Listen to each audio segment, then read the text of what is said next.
আমরা অনেকে আছে আমাদের মোবাইলের জিমেল আইডির পাসওয়ার্ড ভুলে যায় অথবা আমাদের মোবাইলের জিমেল আইডির পাসওয়ার্ডটা নতুন করে পরিবর্তন করতে চাই, কিন্তু কিভাবে করব জানি না। তাদের জন্য এই ভিডিওটি ভালো লাগলে একটা লাইক করবেন এবং অন্যকে দেখার জন্য ভিডিওটা শেয়ার করে দিবেন এবং এমন আরও নিত্য নতুন সেটিংসের ভিডিও পেতে আমার পেজটাকে ফলো দিয়ে রাখবেন। তো কিভাবে করবেন আমি দেখিয়ে দিচ্ছি।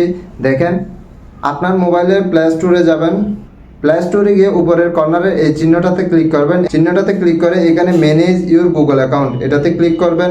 দেখেন এখানে অনেকগুলো অপশন আসবে, home, personal information, data and security. এটাতে স্ক্রল করবেন, স্ক্রল করে গিয়ে এখানে সিকিউরিটিতে যাবেন। সিকিউরিটিতে গিয়ে নিচের দিকে যাবেন, নিচের দিকে গিয়ে এখানে দেখবেন পাসওয়ার্ড একটা অপশন আছে। পাসওয়ার্ডটা আমি লাস্ট চেঞ্জ করছি 2022 সালে। তো পাসওয়ার্ডে ক্লিক করবেন, আপনার মোবাইলটা আনলক করতে বলবে, তো মোবাইলটাকে আনলক করবেন। নিউ পাসওয়ার্ড এই জায়গায় একটা পাসওয়ার্ড দিবেন, আর একটা সেম পাসওয়ার্ড এই জায়গায় দিবেন।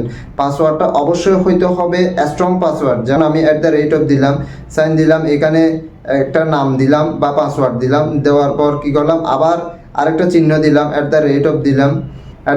দেওয়ার পর আপনার মোবাইলের লাস্ট 2টা ডিজিটের সংখ্যা এখানে বসাবেন।